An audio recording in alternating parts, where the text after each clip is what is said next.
Hi, Texture. Welcome to Vancouver Decentral. We're happy to have you boys and you gentlemen. And yeah, we're here to talk about Ethereum and what you guys have been up to. Sweet. How would you like us to do this? You want me to go and then Vitalik to go, or Vitalik to go? Well, hey, Texture, how about, because this is an idea we've been talking about for a while, it's having these community incubators where the community is the source of value, the culture is the value, it's not necessarily, you're saying that it all stems from these communities. This is kind of what we're experimenting with right now. Yep. Also, we're kind of playing around with tokenizing the environment. So, like, for our membership system, we'll have a token that opens a smart lock with maybe an Ethereum contract. You know, it's just kind of one big experiment right now. So maybe if you want to go into that a bit. Yeah. So I have a little presentation here, but maybe I'll just look at it and then act like I'm talking off the top of my head. Okay. How can I look at it and also see your cute faces? Sorry, again, this technology thing is new to me. That's funny. I'm only like 16 to 20 years deep in it, so thank you all for your patience. Yeah, great. So one of the things that Cameron and I have been talking about for quite some months, I don't have a very good perspective of time, because as I get older, days and months and years all kind of bleed together, but some of the fundamental ideas are about how we utilize this technology to kind of build a better world. I think, there's a tendency to kind of get caught up in some of the kind of cool things that could happen with the technology, and then we assume that they will happen. But I don't necessarily think that's true. So one of the primary questions that I think is important is to ask why decentralization is important. And this is kind of an aside, but I'm going to work my way back into the community incubator stuff. And to me, I think the answer is that the decentralization that we're talking about is the decentralization of power. And so when we analyze, what's that? So when is that just me? Yeah, I can hear myself. I thought somebody was yelling at me. It was me. So it's basically the decentralization of power. What the decentralization of power does in theory is that it allows for an increase in individual autonomy, also known as freedom, and it reduces the opportunity for systemic abuses. Something like Bitcoin comes along and everyone gets very excited. It's cryptocurrency to the rescue. Yay, we've solved all of the world's problems. But actually, cryptocurrencies are really shit at subverting the centralization of power. Because the primary mode of power is actually economic centralization of power. So while something like Bitcoin can present a solution to centralization of currency and give us kind of technological alternatives to fiat currency, it still allows for the centralization of economic capital to a huge degree. This is a well-known problem. The people that get in at the very beginning of Bitcoin are much richer than those poor saps who got in late, like me. Nothing in cryptocurrency inherently solves the problem of centralization of power. And the only thing they can do is kind of present possibilities to us. So the thing that I think is also really important is centralization of power is not really ruining most of our lives. Like, the shittiest parts of our lives are not really coming from the centralization of power. They're coming from some, much more basic things that we have a hand in. So if you go back to 1968, a computer scientist named Doug Engelbart gave the mother of all demos. He introduced in 1968 computer mouse, bitmap screens, hypertext, word processing, picture-in-picture video chatting. Basically, it's the most amazing video of all time. If you've never seen it, Google mother of all demos and go check it out. But he envisioned the internet, and he envisioned personal computers as tools that would allow researchers to share data and increase the development of scientific knowledge in 1968. So he was working on this before that, since the 1950s. I don't know if you guys have kept up with this. That still has not happened. We still do not have open information. We still do not have the communication of scientific data and working together using this wonderful thing called the internet. We can buy anything we want on Amazon, but we still do not have open and transparent sharing of information. And the reason that I bring that up is to point out that the technologies that we're creating are just tools, right? They're just tools. They present an opportunity, but they don't guarantee any specific world. So the pioneers of the internet had very revolutionary thoughts about what the internet could be, and what we've done instead is we've taken the default world and we've uploaded it to the internet. So as much as I'd like to believe that something like Ethereum will present us with all of these solutions to fix these problems, I don't think it necessarily is inherent. So the important thing is figuring out ways to support building a world that is qualitatively better. So, I've been talking to Cameron about the idea of the community incubator for a long time. It stems from the kind of notion of seed accelerators. So if you look at something like Y Combinator, you look at something like Techstars, they basically have this thing where 3 months they bring people in, they give them small amounts of money, 20 to 50K, and then they distribute, risk. They've invested in things such as Dropbox, Reddit. They've made lots of money.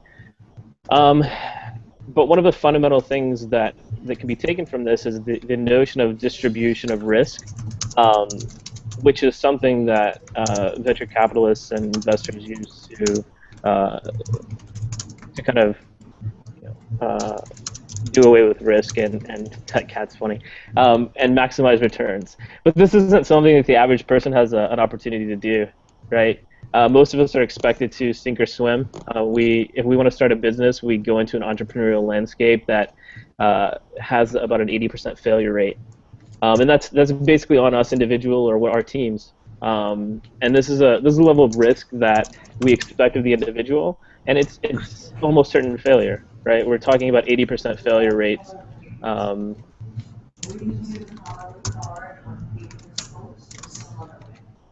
What's that? We can hear you. Okay. So, I think there's this notion of local community that's really been lost. And there are various reasons that go into that, but really we only need to think about solutions, right? So we need to think of ways to fund local communities, to bring people together, to support them, and kind of think of how we can go forward using these technologies. Some of the most interesting things that have happened came from small communities that provided this kind of support. Like sports, I don't know if you guys know anything about skateboarding, but like Powell Peralta, Bones Brigade, gave birth to Tony Hawk, Rodney Mullen, Danny Way, like all the greatest skateboarders in history. Rodney Mullen single-handedly invented almost every trick that you could do on the skateboard. And it's because they had this small supportive community that was linked to an economic vehicle at a particular time in history that allowed for the development of this sport, which is still a billion-dollar industry today. The Homebrew Computer Club is another one of those kind of examples. John Draper, who was Captain Crunch, the famous hacker, Steve Wozniak, Steve Jobs, Apple Computers. In the realm of music, something like CBGB, Patti Smith, Blondie, the Ramones, Misfits, Joan Jett, all came from that. So the idea is kind of to look at these models of how really successful communities have been built through the combination of economic and social resources, and then try and recreate those given the technical opportunities that we have now. Because community's in a really shitty state right now. Like, I don't know how you guys are faring in Canada, but in the U.S., like, we don't talk to our neighbors, really. There's no such thing as a butcher, a grocer. People don't, there's not a shoemaker, there's no one owns a store.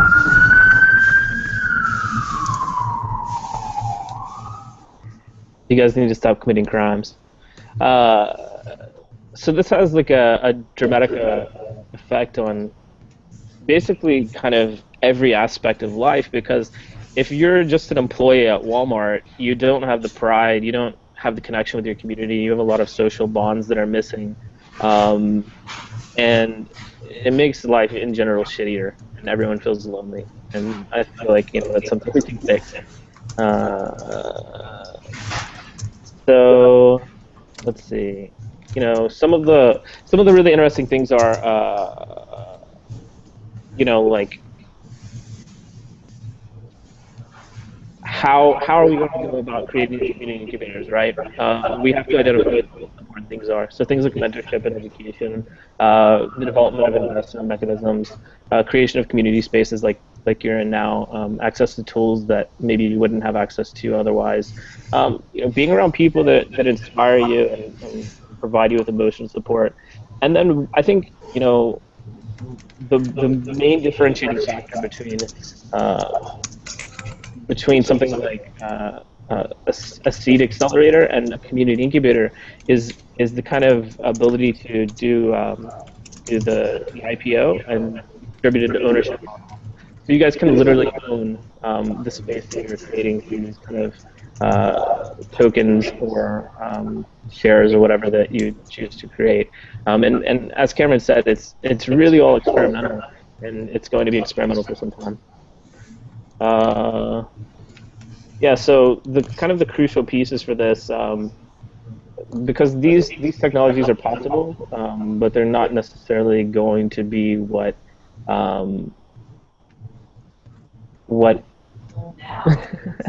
so they're not necessarily going to be. Sorry, my thing just popped up and told me that I should smile. Some of you are capturing this, and I should smile. So some of the things that are possible with things like Ethereum, but aren't necessarily going to make it into the future unless we choose to use them, are the crowdfunding or the IPO for local spaces and businesses. We have the opportunity to create community credit systems and reputation systems. Community tokens and currencies that can be used and given for discounts. The decentralized ownership is a big one. That's what we have done sleepover. Is someone yelling at me? I think it's Vitalik. Vitalik saying you are really you're in the power. What is that? Probably in Manhattan. Yeah. Sounds like someone's having a fight. So, Vitalik's like. Someone's getting told. So the DAOs with the embedded socioeconomic and political structures will be a very interesting thing. So you guys can basically create a DAO that has the political and economic structures embedded, and you all know, and you can have rules for updating and whatever. Like, a lot of this stuff has been possible already, but a lot of it can be streamlined with technology, and you guys can be on the forefront of it. So a lot of the problems are really just mental models. So that's kind of the important thing. The first is the notion that we can rebuild community through these socioeconomic structures. The second is that we're the adults now, right? Like there's like moaning. It's really great. I have no idea what's happening. So like we could do whatever we want, right? Like. We could give talks across the world listening to people moan. Where does sister go again? Is that coming from Vitalik? I'm gonna mute Vitalik. Huh? You. There we go. We muted him. It's not gonna be as funny anymore. I apologize. Oh, that's alright. You wanted to hear the drama. If you guys could make periodic moaning noises, that would really make me feel more comfortable and at home. Oh! That's how I get talk. People love my shit. Yeah, that's really good. So wait, it's back on. Hey, Vitalik, you're back. Yeah. Sorry. Guys. So, when we're rebuilding the world, we should try our best not to rebuild it with all the same horrible things that already are there. So like things I would implore you to think about are like, why do you work 5 days a week? Why is the color of that wall white?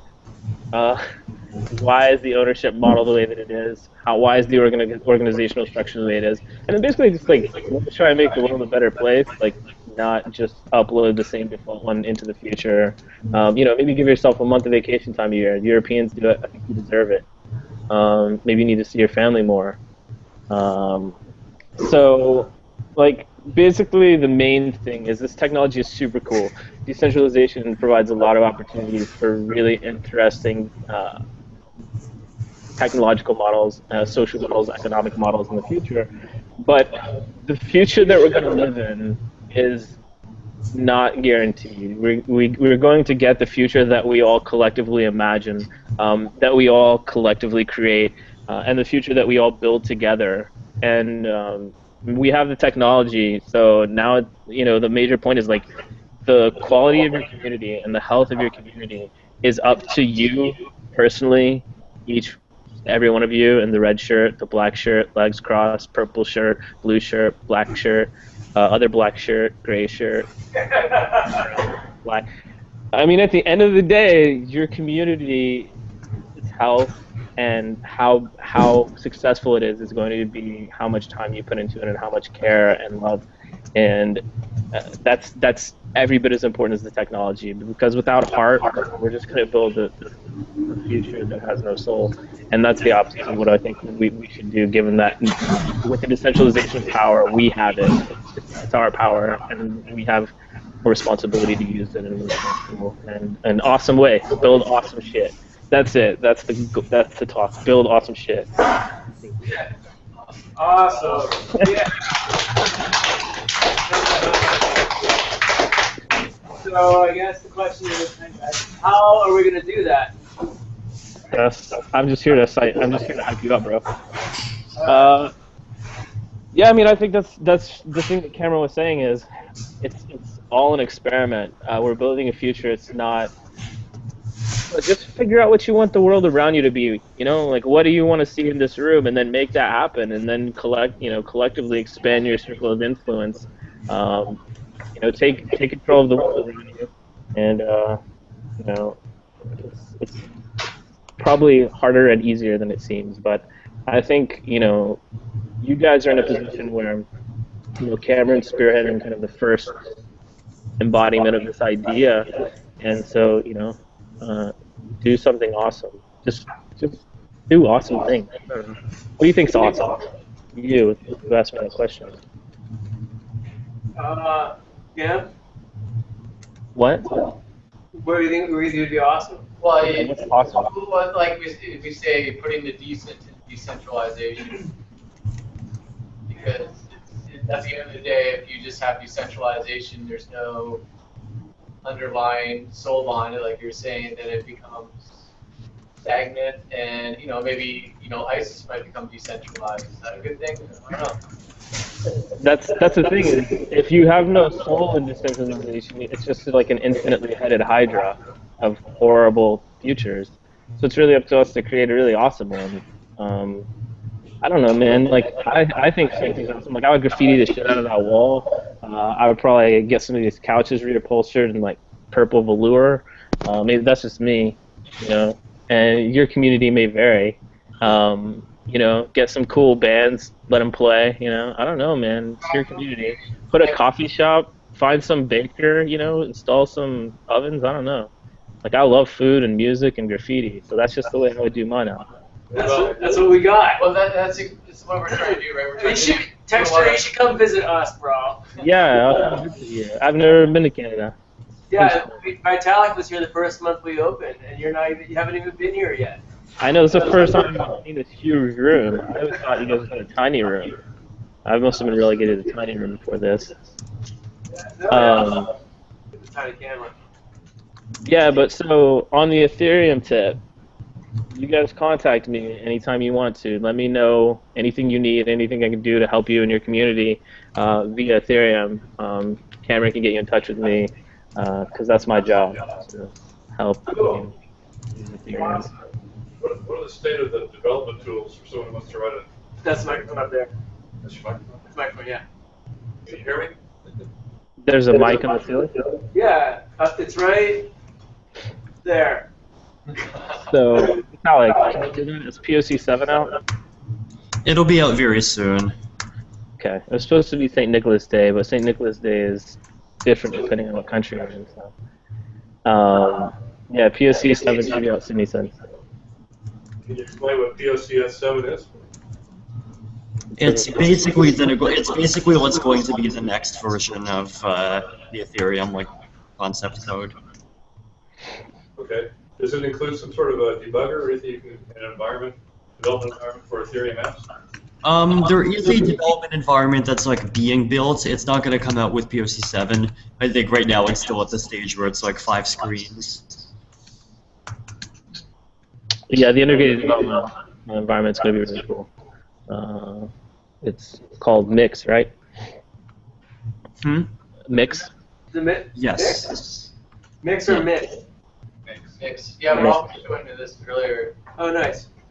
So as far as the stable development releases, Ken Kapler is going to be building a VM. So if you want to get kind of quick into a stable version, you'll be able to download the VM, and then we know for a fact it's going to work, and that kind of will make interfacing with the client a little bit easier. He's also working on tutorials. He's put out 3 this week. He's going to have maybe 1 or 2 before Christmas. We're going to be working on a development curriculum to get developers onboarded quickly. I'm going to be personally working on systems to get Ethereum groups like yours synced with other Ethereum groups, so you can kind of share speakers, so you can share content, slideshows, keep updated on all of that. And it should be cool. It should be a lot more synchronized and a lot more seamless over the next coming months. And we're going to be doing an Ethereum 101 series to get people who are not highly technical kind of up to speed with this technology. Cool. And, yeah. I have a question. Can I ask a question? I would love questions. Sweet. I know you guys have had some, ever since the raise, and congratulations on the raise, by the way. You guys did a fantabulous raise, amazing raise. It's world class in all regards. How is the leadership structure of Ethereum happening right now? A lot of us are curious about how the project is being led. So Go ahead. yeah, I mean, so the Ethereum is basically there's 2 main groups in Ethereum. There's the Ethereum Foundation, whose purpose is basically to be an entity that manages the funds, manages the official and legal side, and does things on a high level. So that's that has a fairly large leadership team behind it. Basically, the same people who have been involved in Ethereum all along. And then there's also, and the development team is led by 3 people, which are myself, Gavin, Jeff. So the 3 of us sort of run that out of our, out of wherever we happen to be at the time. Sweet. Yeah. And Vitalik, how come you're in New York right now? Are you just there for Christmas, or? I'm going to be presenting at a mini event tomorrow, and then I'll be back to Toronto for Christmas. Nice. Are you guys in? Have you been in Switzerland? Is that where you guys are located out of now? Your headquarters? Yeah, I mean that's it's one of our key locations. That's I think we have. We always have a few. We usually have a few people there. I was there back in November. Nice. Are you guys still talking with Open Transactions? We had Justice Ranvier on the other night. I mean, we're still sort of in touch with them. Not sure what else to say. Oh. Do you need any coding help? Do you need coding help? Depends what skills you have. What if they're fairly good? What if they're good? Talk to the microphone. The people here have said, what if they have good coding skills? Well, I mean, skills aren't. I don't mean skills as in good or bad. It's more like, you know, are you a web designer versus are you a guy who finds security bugs versus are you a guy who invents algorithms? How about the latter of the three there? Yeah, he looks like an algorithm guy. Yeah, he does look like an algorithm. But he's got a pen behind his ear right now. No, I'm just asking you. Your project's really interesting. You know, I know you're lifting a pretty heavy weight there. So, you know, I'm pretty busy myself, but What kind of programmers are you looking for right now? good ones. Actually, probably Gavin Jeff would be better people to ask about that. I'm really not sure. I mean, generally, Go into C++ developers, we could use people who are, you know, good, who have very good experience with networking or with blockchain technology, and security. Robert, do you have any questions? No. So I guess Anthony, we're going to take it back to you and ask you. So we're going.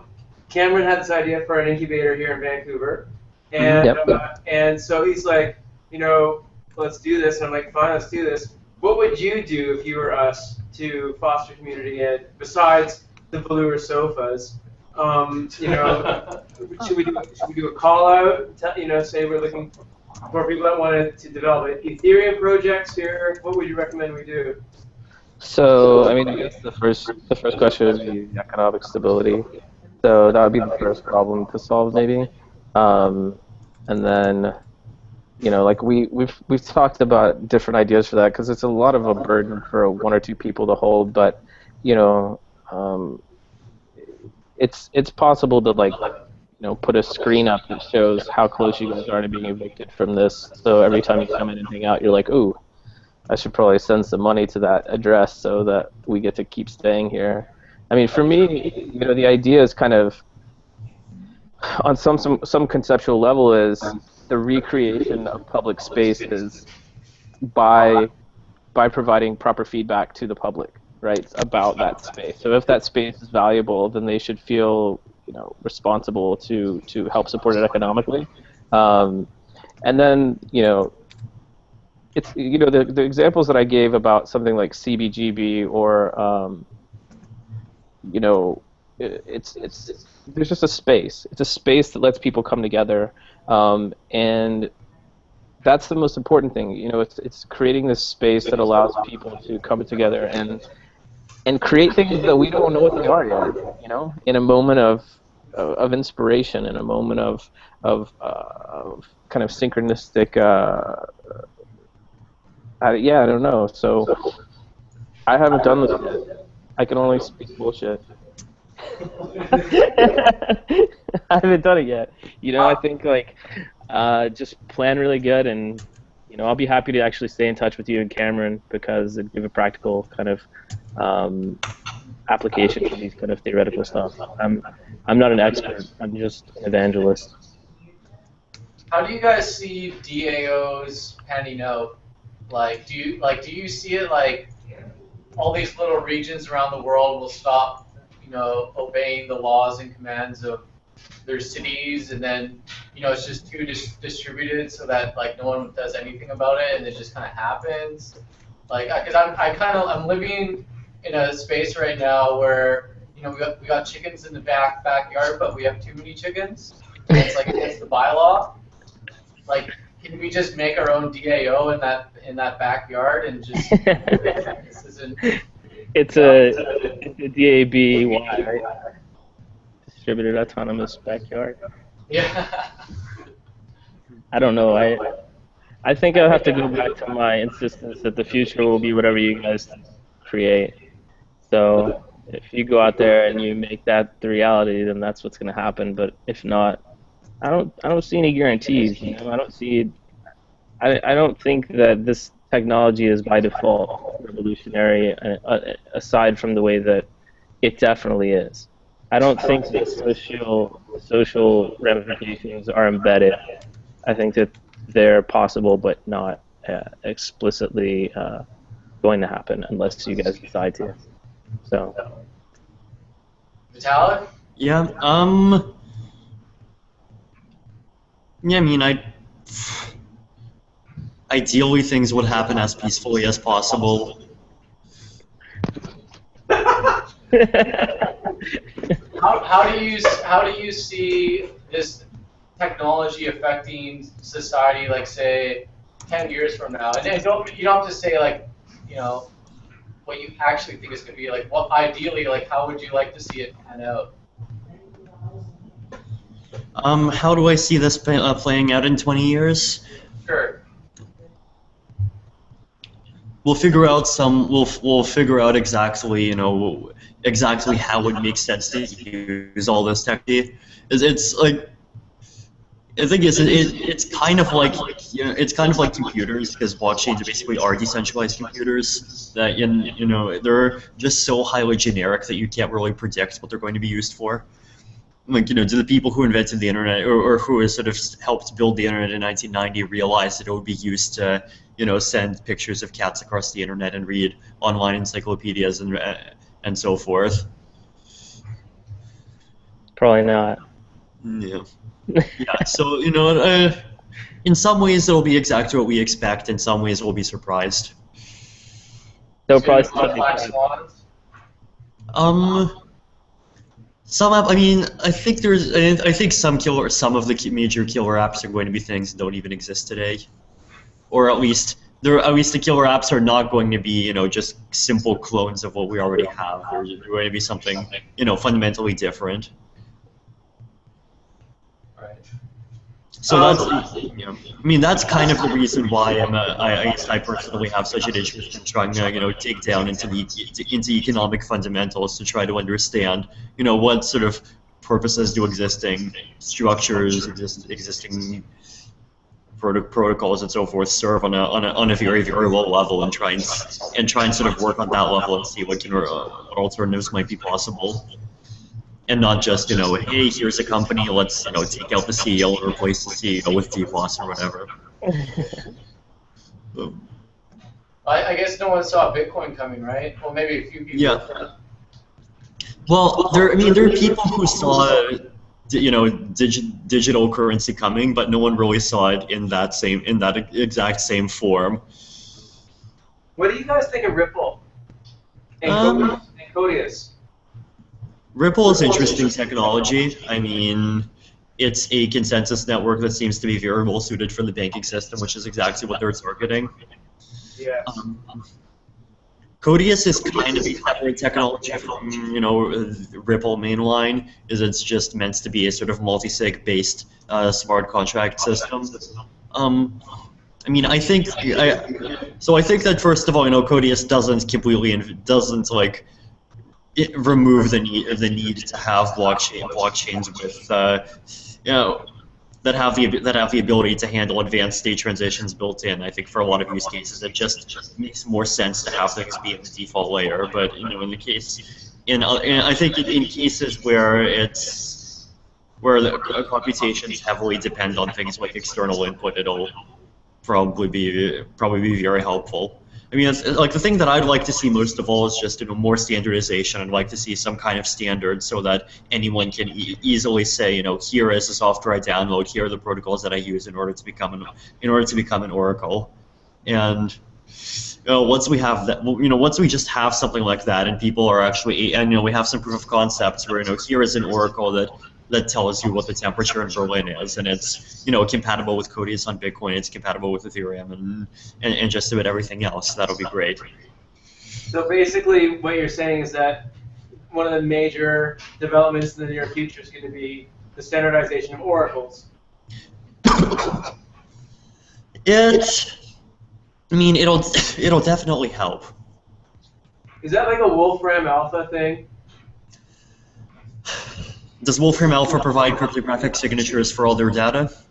No, but what if they developed an API that could? If they developed an API that does provide cryptographic signatures, then they will become a major. I mean, in my opinion, that'll be bigger for crypto than Microsoft accepting Bitcoin.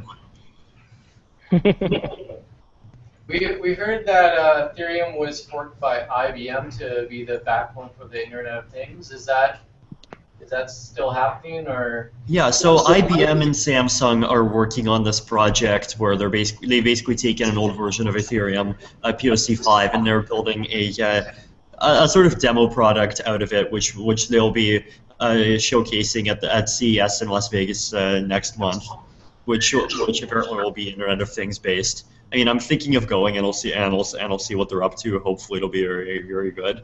I mean, the thing that they aren't planning on that they don't seem to be planning on doing is that this doesn't seem to be like any kind of like concerted effort to compete with Ethereum mainline in the long term. I mean, ideally, we'd love to just work with them. Right. So there was a little bit of drama a few weeks ago, or a month ago, with Counterparty. Yeah. Vitalik, what happened there? Let's hear right from you. What went on there? I mean, Counterparty basically took the Pi Ethereum source code and they stuck it into Counterparty, and Counterparty on the testnet now supports Pi Ethereum's implementation of the Ethereum virtual machine. Well, I think that's good because everybody already plans on moving from Counterparty to Ethereum, and now it just made it easier. They can just port. I mean, I will warn them that the version of Ethereum that they forked actually does have a critical security flaw in it. Damn. I mean, it's one of those. It's in a category of flaws that we specifically decided to leave until later to deal with, and we're actually dealt with all of them now. Wow. Like a poison pill. Eric, get one. So anyway, so Counterparty had they got Ethereum. Or they got Ethereum POC6 on the testnet.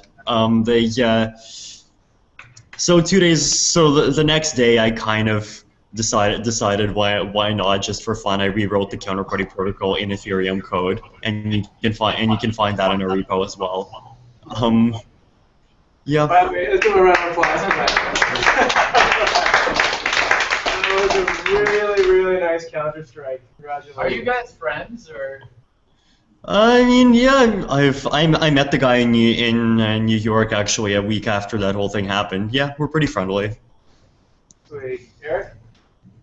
Is it your ultimate plan to release all the source code to Ethereum, or is any part of it, you think? I mean, we kind of have to release all of the source code because if we, the whole point of decentralized platforms is that you can trust them, and you can't really trust them unless code source. Sure. Are you, like, for security, are you build off the open SSL library, or using so for cryptography, I think we use. I'm not sure exactly which one we use, but we either use CryptoPP or Bitcoin's CP256 K1, or like some standard encryption, some standard public key crypto library. Sweet. So how do you see Ethereum? Because a lot of people don't realize that there's going to be machine-to-machine contracts that people are going to be, or that machines are going to be able to do, and this kind of creates like this low-level autonomous agent that is now possible. How quickly do you think that's going to happen? What is there a use case where that can be used right now, or?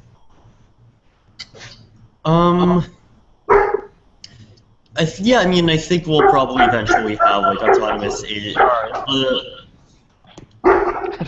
Sorry. So for these autonomous agents that sort of live on the blockchain, I think we'll probably, we'll probably see them like existing for particular applications. So one particular point is that an autonomous agent doesn't necessarily need to exist on a blockchain. Like, in fact, it might even make sense for it to just sort of rent out its own VPS and exist on a VPS, just because if it does that, then it has privacy. And, it's a lot more efficient and so forth.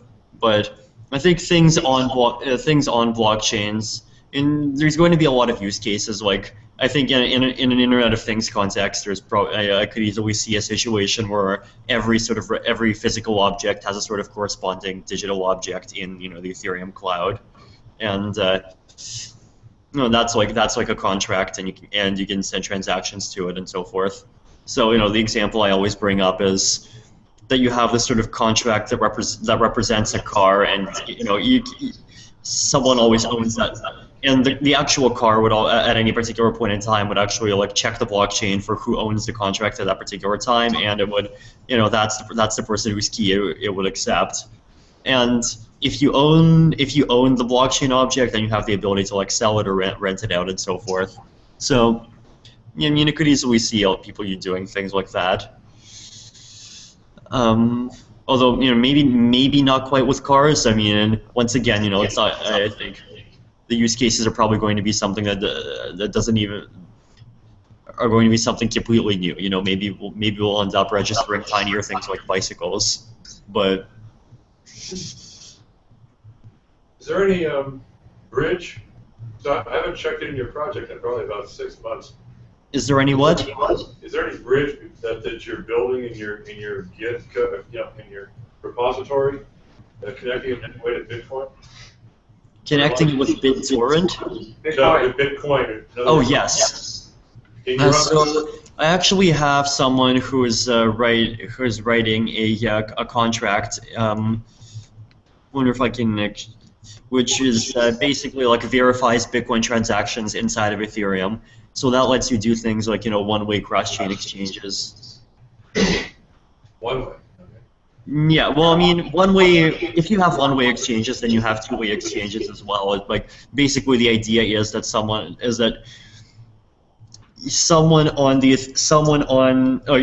who owns an Ethereum asset can register their Ethereum asset for sale for a certain BTC price. So the order book only exists on the sale side, but it's perfectly fine to have a one-sided order book, and that can be how your market works. Interesting. I got a question while Eric's thinking. I think I have a good understanding of what drives Anthony, or Texture. Vitalik, what drives you to do what you do?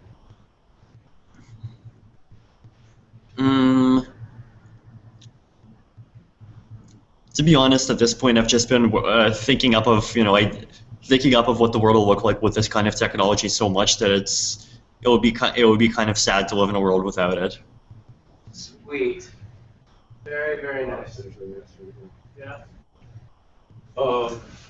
Here's the thing: is that send it into interpreters and compilers and things like that. I wrote a debugger that was in wide use a while ago, and I'd really love to get into your technology. I've seen a demo of it, but then the documentation on it, at the level I need to go to really do something with it, I don't know. That's probably pretty limited right now.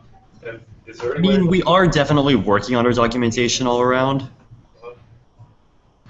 No, I don't mean this in any way to be critical, because I know what you're dealing with. It's heavy duty, lifting that kind of a weight. But would it be possible, do you think, to get a conversation with one of your developers for 20 minutes? Just get oriented on some basic things, I'm not clear about. Can I modify that client compiler so not interface with you, or something cool like that? I mean, I just need some basic, somebody who really knows what they're talking about. I mean, if you want to ask questions, then I think a good place to, we have our IRC channel and our Skype channel where, thanks to our new IRC Skype bridge, there's always going to be a whole bunch of people online. So. Yeah, you can jump on Skype and talk to developers pretty easily. Yeah. So the thing that we just did a couple of days ago is we've actually created a sort of bot that automatically takes all the messages that are on Skype, puts them on IRC, and takes all the IRC messages and puts them on Skype. So if you're on IRC or you're on Skype, then you can just get in. Then you're automatically on both. Can you guys replicate that for Twitter and Facebooks? That was a joke. That would be interesting. All social media in one. This Twitter, Facebook, IRC, Skype feed. Yeah. Because it might be more the non-techie people. I got an invite from Vitalik Buterin. Was that your bot? On my Skype, I got an invitation earlier today from Vitalik Buterin, I think it was. Does that sound Vitalik Buterin, you mean? Metallic Buterin? Is it metallic Buterin? Yeah. Yeah, I mean, I accept it. Usually I don't accept it, but I thought that sounds like Vitalik. That's pretty funny. Like, accept. Awesome. Hey, questions for the boys while they're here? Anybody? Cameron, you got one? Yeah, we heard what Texture's view of decentralization is. What is your, I mean, I've heard you talk about decentralization before, but in the broader context of decentralization, not just the technology, but with, you know, power and energy and production, 3D printers. Yeah, like, what do you think? What do you think of all that? Yeah, I mean, 3D printers are cool. I think a lot of those technologies definitely have promise. What about like going to space, decentralizing humanity? Yeah, I mean, yeah, I fully support space. Yeah. Did you see the budget? They got NASA got overpaid their budget. They got, what do you mean they got overpaid? They overspent the budget? No, they got more than they asked for. Oh, they did? Yeah, they get more than they asked for. Oh, that's interesting. Crazy. So, Vitalik, were you born in Russia or were you born in Canada? Born in Russia. So, what's going on with the ruble right now? You been following that at all? Yeah, I mean, so there's a pretty funny chart, which is that if you actually look at ruble versus the Bitcoin has actually been pretty stable the entire year. And the ruble hasn't. That's crazy. Interesting. Just because they're printing all their fiat money in Washington doesn't mean any of that's real. You know what I mean? They're trying to crush Russia because they're these crazy people in Washington who just want to crush Russia. In my opinion, they have to. Let's see if I can link this guy. Jacob's in Moscow right now. If you feel like touching the motherland, he's back there right now. Guys, do we have any questions for the Ethereum core? Because if you don't, I'm gonna sign off because they're busy men. Okay. Any technical questions from the tech heads? We asked the entropy question. Robert, Robbie, Peter. I don't think we've asked the entropy question to them yet. Go ahead. Entropy. Can entropy be reversed? Well, Peter. Yes, all you have to do is create a new universe. Very good. And Anthony, what would you do if you wanted to reverse entropy? Entropy, as we call it here. What would you do if you wanted to reverse entropy? I don't know if I'm allowed to say. Very good. I guess Decentralized molecular technology. Yeah. Okay, so because it's a quiet night, everybody's so shy. What did you guys do to them? You made everybody here so shy. Usually they're the loudest, most obnoxious bunch of people on the planet, and they're so shy tonight. We're intimidating. Yes. The other question we usually ask is, what will Bitcoin be worth at the end of the year? And the end of the year now is 2015. Oh. I know, I'm sorry. This is one of our questions. Now go ahead. End of 2015, what do you think it's going to be worth? 325. Very good. Anthony? I don't like to think about it because if it goes down, then I get poorer, and it makes me sad. All right, Vitalik, what's your favorite movie right now of all time? I don't really have a favorite movie. Do you watch movies? Sometimes when I'm on a plane, I watch whatever, something in French or German, just to keep my languages up. Nice. So, I mean, did you see Interstellar yet? No. Interesting. Is it good? Oh, it's a pretty good movie, yeah. It's long. It's long ass, but it's really, really, really good. It's pretty intelligent. Sure. Anthony, do you have a favorite movie? I don't remember. I'm in the middle of watching a movie right now. I don't remember. The Budapest Hotel. Hotel. Yeah, that's I don't like anything that guy does, but I'm in the middle of that movie. You don't like Wes Anderson. I don't get Wes Anderson. Why? He's got so much texture. Remind me to slap you when I come to Vancouver. Oh. I don't know, man. I don't watch that many movies either. You know, I think my favorite movie of all time, maybe Office Space. Oh, you know what's a really funny movie recently? This Is the End. That was a good movie. I like comedies because they're interactive. They make me laugh. All other movies just suck because I'm just watching assholes get paid lots of money to pretend. I don't get any benefit. Yeah. So before we sign off, I'm going to ask Anthony and ask Vitalik. Anthony, so what can we do to get involved with your project tomorrow? On what level? Well, we have developers in the room, obviously, but I mean, Cam and I are more like facilitators. So we want to be a larger part of your community, and we want to help you guys with your foothold here in Vancouver. What can we do for you?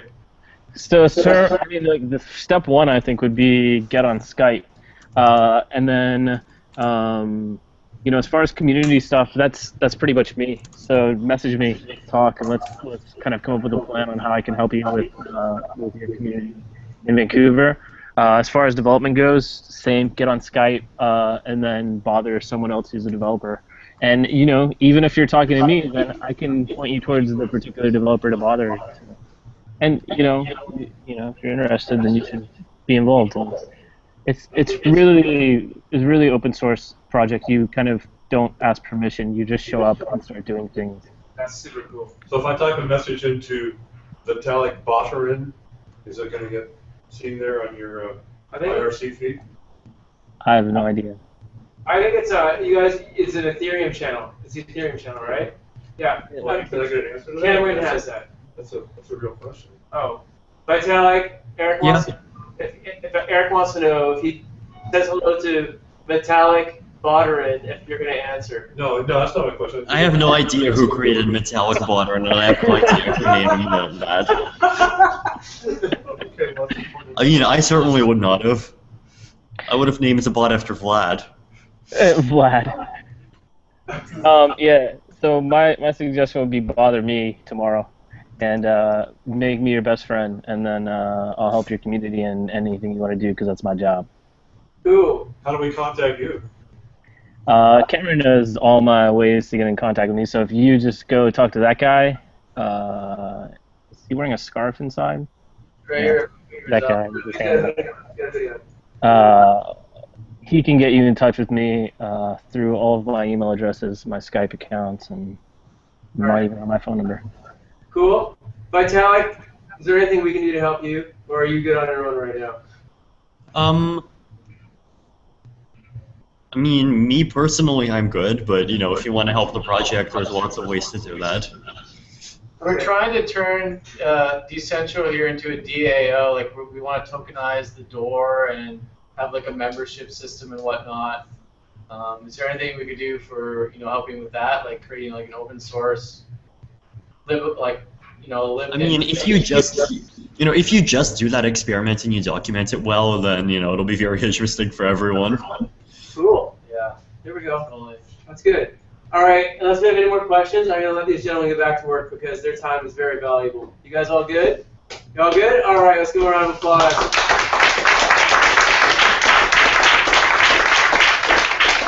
Vitalik, keep up the good work. You're doing amazing work. Anthony, congratulations on getting on that train. These guys are great. I don't need to tell you anything else. You're with the best people on the planet right now. And we're very proud to have you here tonight, and we'll talk to you in the new year. Okay, gentlemen? Thank you. Much love to you. All right. Much love back. Cheers, guys. Have a good night. Better. All right.